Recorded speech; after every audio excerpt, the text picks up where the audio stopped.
Hello everyone and welcome to another Challenger Misfortune analysis. This is Misfortune in patch 9.6 and currently the Blade of the Ruined King Rush Misfortune hype is everywhere, but we are today looking at Taridjin145.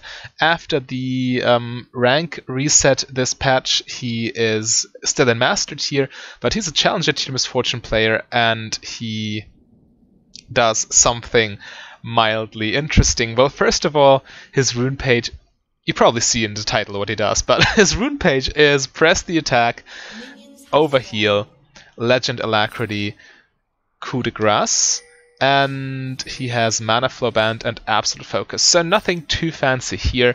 However, he does not go for Blade of the Ruined King. Instead, he goes for Death's Dance for his first item or second item at least. So either first or second item this game. I looked into his build path and he bought his second item this game. I'm not too sure what he is or when he does which. Would need to follow him a little bit more, especially against a Draven lane. I would guess an early Death's Dance is better than Death's Dance late. The rest of his build is just full lethality. Obviously, the lethality is very good with press the attack because it's physical or adaptive damage rather. So in Misfortune's case, physical damage, which means it gets boosted by lethality. So Death's Dance obviously has some perks over Blade of the Ruined King. First of all, this is probably more for low elo players, but it does not have an active component, so you don't need to remember to use its active to get the full value out of it. It only has passives and a huge amount of stats, so it has 10% cooldown reduction, which is quite significant for Misfortune. Also, it has 80 attack damage instead of 40, so you deal more damage right off the bat.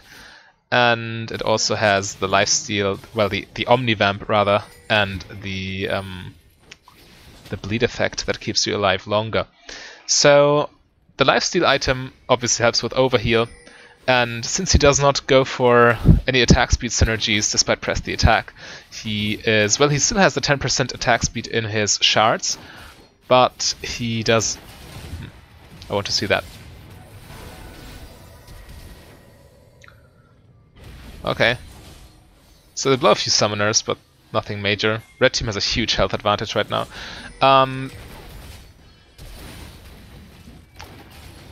Nice. Whew, that was... How did he mess up like that? I need to see the fight again. I'm sorry. Let's have a look.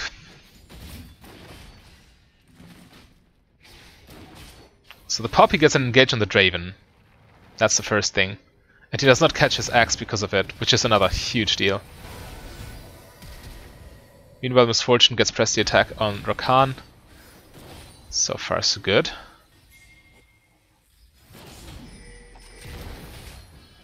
Yeah, and now Draven just walks up again and dies. Yeah, okay, Poppy with a flash engage. Dying to flash engages, I kind of feel that. I think, yeah. I died to flash engages so often myself that it's... I almost feel that physically. Alright, he took a tower shot though, so he should die to the Silas. On the other hand, it's a 1v3, so maybe red team can make something happen. Flash for flash. Alright, so far so good. Ah, that's... no. Okay. But he gets away, and so does Rek'Sai. Alright, so yeah, how this build works. Well, first of all, he goes for Q-Max, right? So if you're a fan of Q-Max MF, he might be a player you want to look at.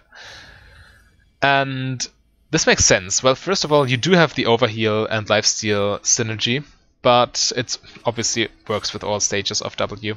And you don't really need the attack speed as much because you don't really... yeah, you don't have an item with an on-hit effect such as Blade of the Ruined King, so the extra burst damage from Q definitely helps. And press the attack can still easily be triggered with the auto-Q-auto combo, which is more readily available if Q has a shorter cooldown. So yeah, Q-Max Misfortune is your way to go with this build. But he rushes the rated Dirk.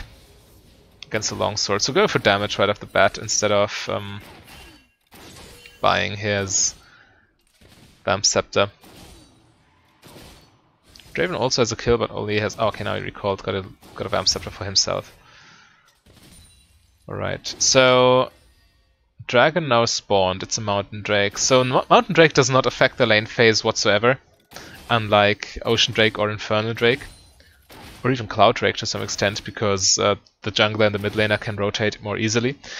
So I don't think there will be too much priority on the bot lane. On the other hand, bot lane is quite ahead, and also Draven needs to be... Well, they need to shut down Draven before he... Oh, that was a huge mistake. They need to deny Draven the chance of getting huge. Then he is completely useless. But that was... that was quite something. Yeah, you need to recall here, no doubt. Walking that far forward, greeting for the tower damage. Yeah. Another longsword and a refillable potion. So he rushes Ghostblade this game, which is fine, obviously, for Lethality Misfortune. And since he does not have any lifesteal early on, he just grabs a refillable potion. But that mistake is very costly, because not only do you give them free tower platings, but also, well, the cannon minion tanks a lot of shots, so you don't miss out on too much farm. But the tower platings are a big deal.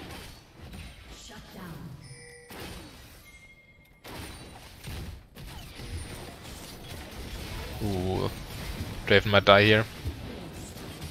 Let's look at this one more time.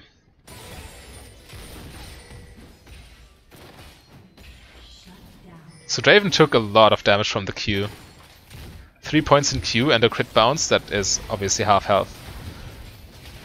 And yeah, with that health advantage they can easily fight this, despite Draven's lifesteal. He doesn't have the time to lifesteal enough in that short fight. Nice. Yeah, that play got opened up due to the Misfortune Q crit and the Draven not respecting the health differences.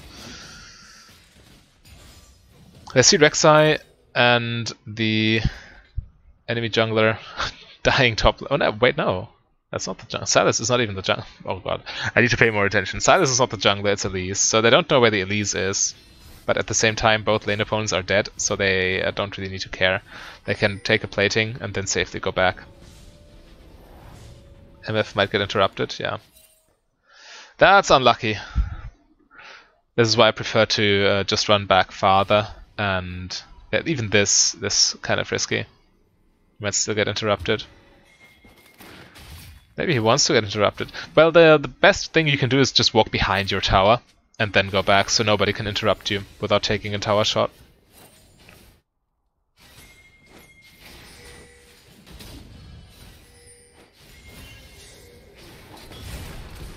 The raw ulti. This is what happens all the time. Draven will hold onto his his stand aside, and as soon as you ult, he just uses it. Yeah, that was a huge misplay from Red Team's part. Let's look at this again. A little bit farther back. I actually want to show you what I mean. This is the typical Draven Misfortune stuff in this lane. It will happen all the time. So Misfortune wants to fight him, and for some reason just draw ults, right? Not even triggering press the attack beforehand, which would be way better. And also he's so you cannot use any more spells afterwards. And this spell is easily cancelled. You see the stand aside, Misfortune gets knocked aside and her ult gets cancelled. And she's even fighting inside of the Draven's minions. Yeah. That was a huge misplay.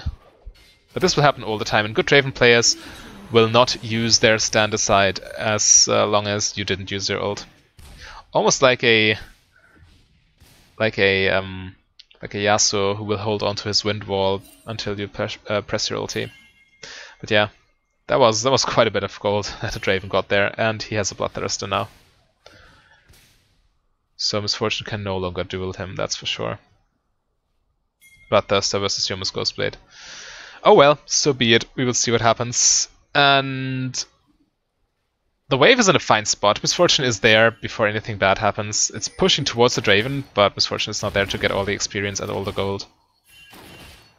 So no worries.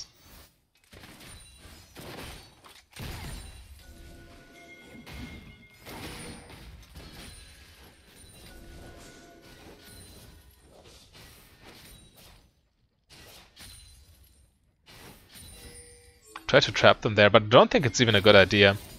They shouldn't try to duel the Draven with Bloodthirster in the lane. Or even to skirmish 2 versus 2. 3 versus 2 is another story though. Nice.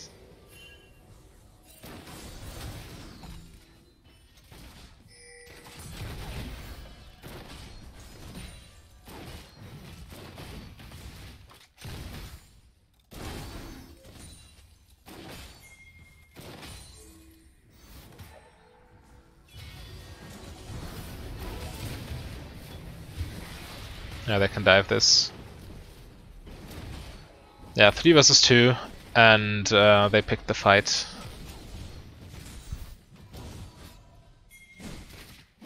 I haven't seen the Elise. I hope she's not AFK or anything. Because then okay, Elise is doing her job. I didn't pay much attention to the rest of the map. But if I accidentally analyze a game that was played 4v5, that would be very, very boring. Okay. Wow. Wait, what? Okay, Draven gets jumped on. Ah, okay. So it's a 2v1 and then another 2v1. And obviously that won't work. If you die 1 by 1. Yeah, now Misfortune is super fed. 7 kills. Obviously due to blue team's misplays. Now all she has to do is disengage and she's fine.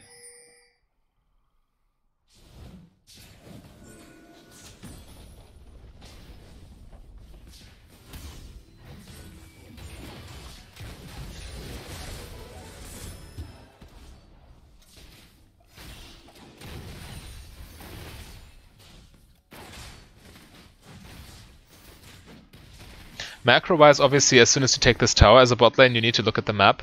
If there is still a dragon on the map, you cannot go top lane, because then you give up every little bit of Drake pressure you had.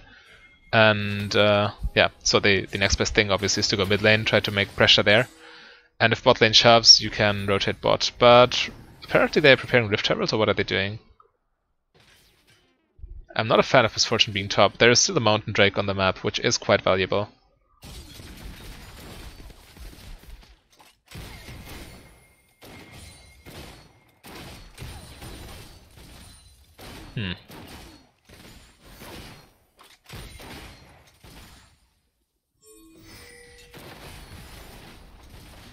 Alright, so Misfortune pushing top lane. I'm not a fan of this. As I've said, the blue team could use this as an opportunity to create immense pressure on Drake.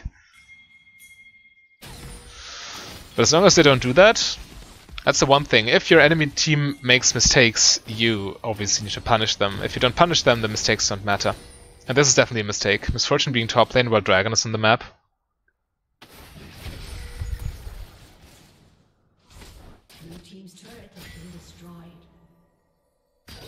But yeah, Misfortune gets the tower for free for some reason.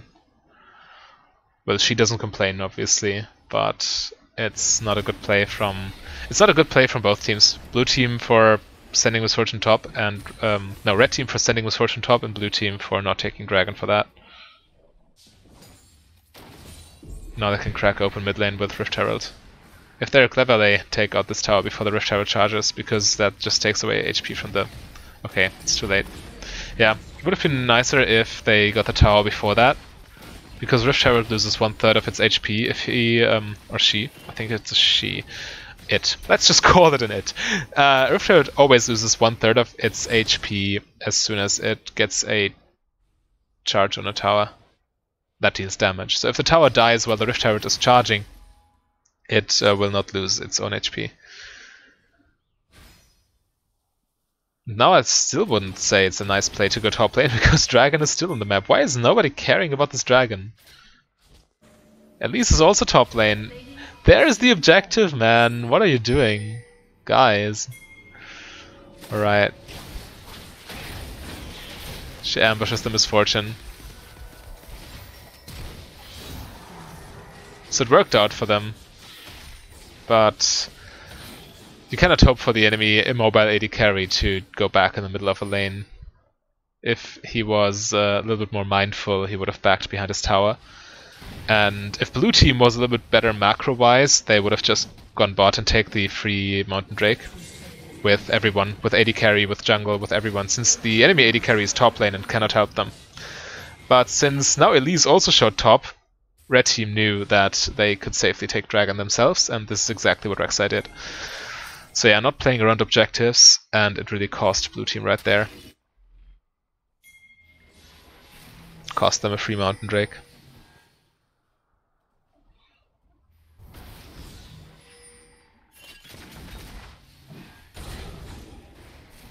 And now we see the death stance here. And tier 1 boots at least, okay. I don't quite remember which kind of boots he bought. I guess you can go with defensive boots.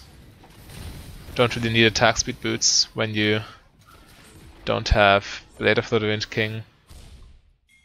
Press the attack is easily triggered with Misfortune's basic abilities.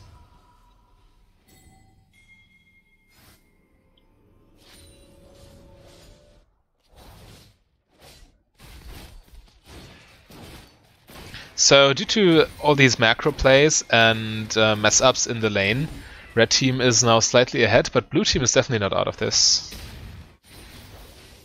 If they make good catches and good rotations, then they can definitely make something happen, and they cracked open bot lane so far. So now all they need is this mid tower, which is the hardest tower to take, but now it's looking good because only Misfortune is defending it for some reason. That Ghostblade active will not scare them away. Oh, the Raven gets greedy. Works, yeah. Yikes! So Misfortune being the only one defending that tower is obviously a huge misplay macro-wise. This is exactly what blue team needs.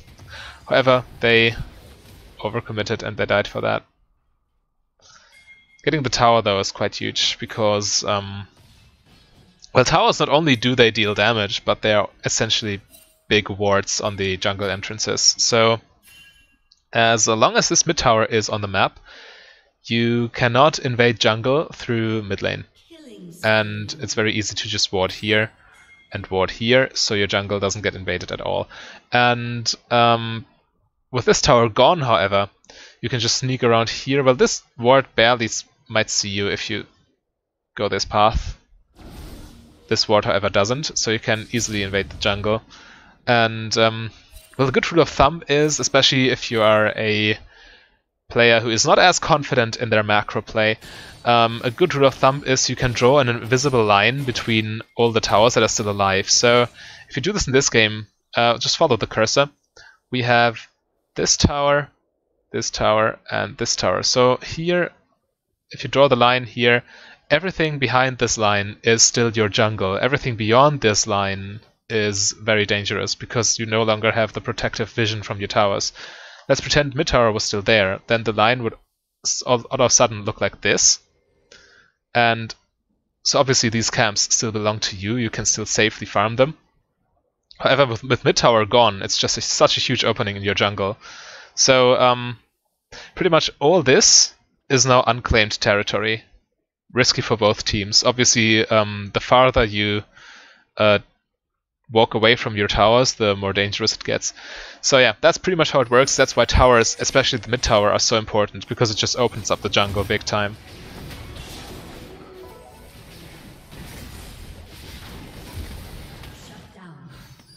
Alright, Misfortune joining the fight. The ER combo could be more impressive with Emax, but so far so good.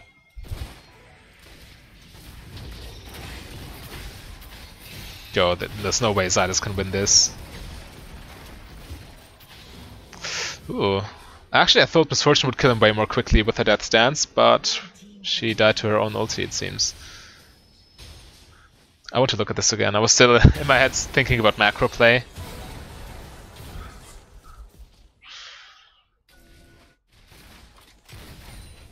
Yeah, farming the jungle, which is nice. Ooh, and getting executioners. I like it. People who know how to itemize. So, Misfortune has 1 point in her E, yeah. Obviously not as impressive, 28% slow only. I think that flash was definitely worth it. Now the greed happens though. Sees the teleport, okay, immediately turns around. Ah! Attacks the Scuttle Crab for some reason. Should have ran farther towards the Blanc. Yeah, these autos on the Scuttle Crab probably were the crucial mistake that killed Misfortune in the end. Had he not done that, he would have been in a better spot to fight alongside the LeBlanc. She would have joined maybe a second earlier. All in all.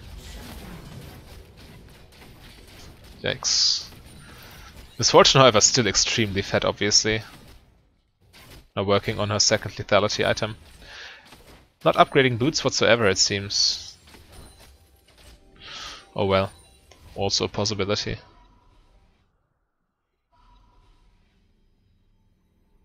Can I see that? Yes, I can. It's oh, next dragon is Infernal. That's huge. That's actually super important for both teams. I mean, both teams are quite offensive, and the more offensive a team is, the more important Infernal Drake gets, because it's a percentage boost on your AP and AD. So it obviously scales better the more offensive items you buy, and tanks don't buy these offensive items. But we have no tanks on either team. We have a Vayne top lane. We have Sylas and Elise and Draven, and well, Rakan is probably more supporty instead of AP heavy. But both teams will greatly benefit from this Infernal Drake. Oof. She still dies. Ouch. Yeah, dying when Infernal Drake comes up is pretty big. Wait, want to see all of this. So Misfortune tries to join. Not fast enough though, Rek'Sai dies here.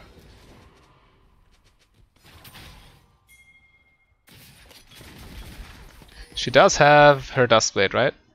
Yeah. 3 items plus Executioners, boots tier 1.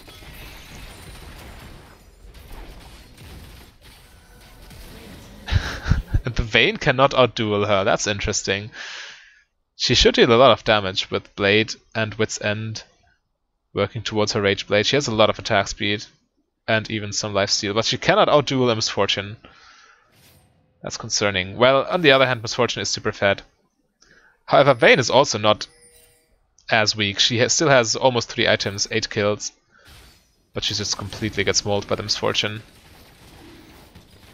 Yeah, Death Stance, healing plus damage reduction definitely playing a huge role here.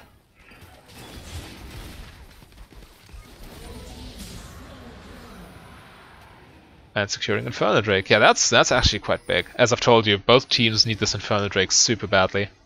Blue team's turret has been destroyed. I was about to say, can she dive this? Probably not. Also, a nice thing about Overheal with Death's Dance is I personally get quite annoyed by the fact that if you take a jungle camp and then try to go back, you cannot do that because the passive bleed damage you take from Death's Dance interrupts your backport. However, if that bleed damage gets absorbed by Overheal's shield, you can go for back and it won't cancel it. So if you're backing and your damage is absorbed by a shield, you will still back. In case you didn't know. Let's stop talking about Overheal and let's see what happens here. So Heimerdinger ultimate. I don't know how that works though. Okay, you can pick one I think. Yeah, the grenade. Completely whiffs. Misfortune turns.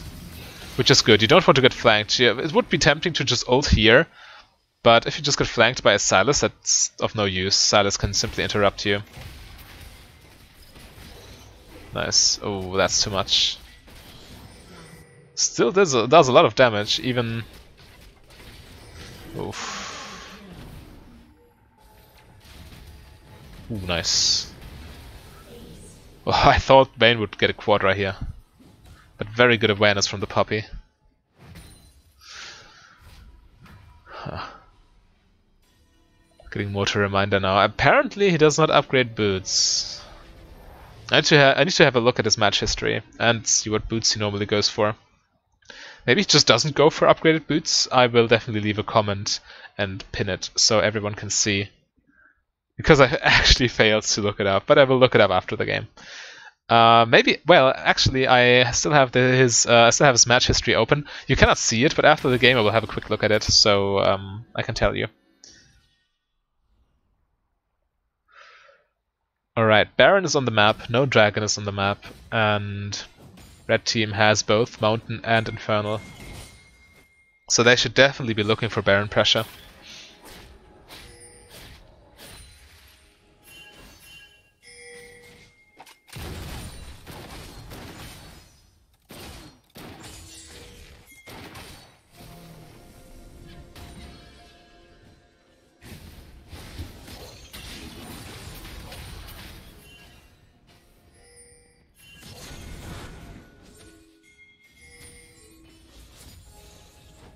Fighting for vision, obviously.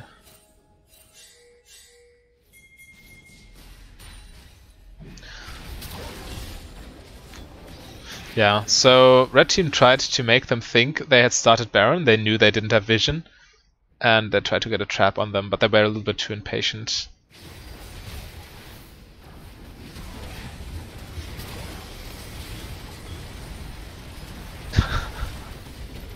The double misfortune ulti, what a mess.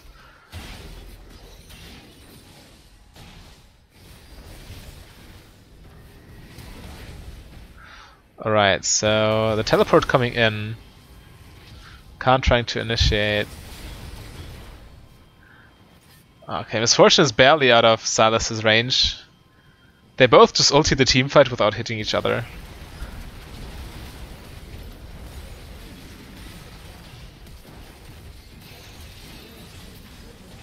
Alright. Wow. Without taking a single scratch. I actually have no idea how that happened.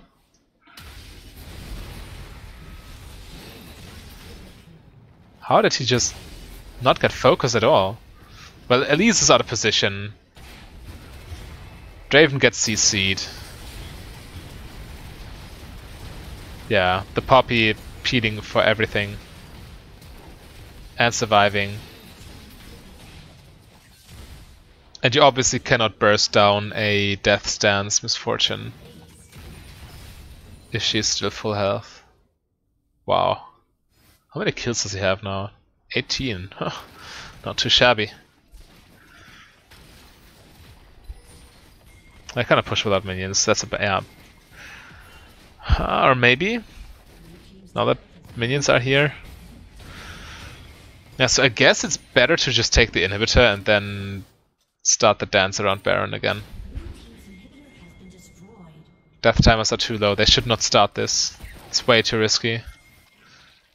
Probably sitting on a lot of gold. Yeah, 2000. The other ones, a little bit.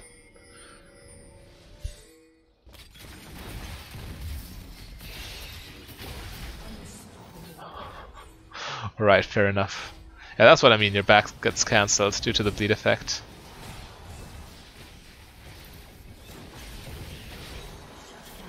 I'm not too sure if that was worth it. Feeding a shutdown like this.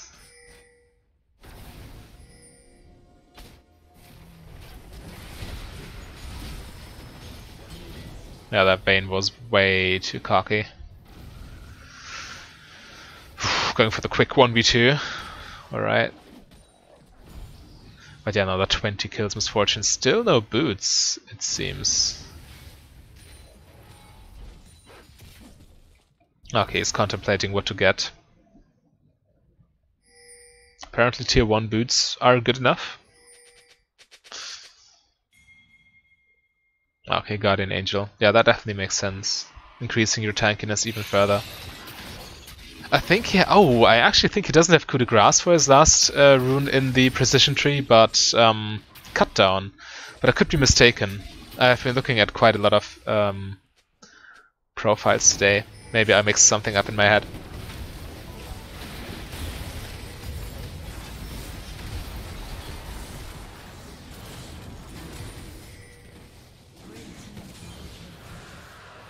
Okay.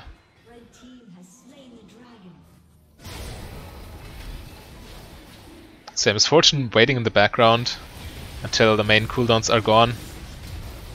Then she can easily just ult. Oh, okay. She ulted a little bit too eagerly. Rakan still stopped her. But they still win the teamfight and get Infernal because they're so far ahead at this point. 20 kills. That's too much to handle. Yeah, they should take Baron.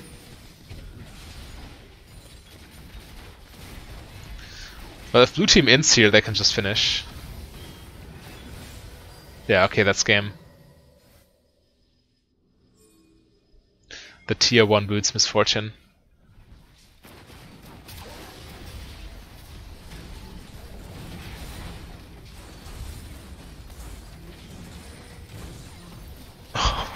What? Did he just drop dead? He was not full health, was he? Okay, one auto and one Q bounce and he just dies. What? Okay, obviously he's overfed at this point. But that's just ridiculous. Oh my god, okay. The Death Dance Misfortune going out the game with 24 kills. Fair enough. I have a quick look at his profile again. So what do we have here? You unfortunately cannot see this right now, but this game he obviously did not buy boots. Okay, we have Ninja Tabi, for example. So most games he goes for boots tier 1 and just leaves it like this. And very rarely, for example, in a game against Morgana and Syndra and Nocturne, he goes for Ninja for Mercury Treads. Also against Jax, Pike, Elise, he also goes for Mercury Treads. What else do we have? Where do we have Ninja Tabi? He has a Ninja Tabi game against... Okay, against Jace, Xin Zhao, and Jin with Ninja Tabi. Yeah, it's probably dependent on the game. Most of the time he doesn't think he needs tier 2 boots. Sometimes, however, he still gets them. Alright, so that was a Challenger analysis. I haven't done one of those in quite a while. I need to do them more regularly because they are quite insightful, not only for you, but also for me. And I obviously want to improve as a player. So, yeah, let me know what you think. And if you want me to analyze one of your games, you can have that if you leave a comment underneath one of my viewer game analyses. I need your server name and your summoner name. And also, if you are a channel member, you can get a channel membership underneath every video. Then you have a greater chance of me analyzing one of your games. Alright, so I hope you enjoyed. I hope you learned something new. I definitely did, and I will try out this build in one of my future videos. But yeah, I hope you have a nice day, and I also hope to see you tomorrow. Bye!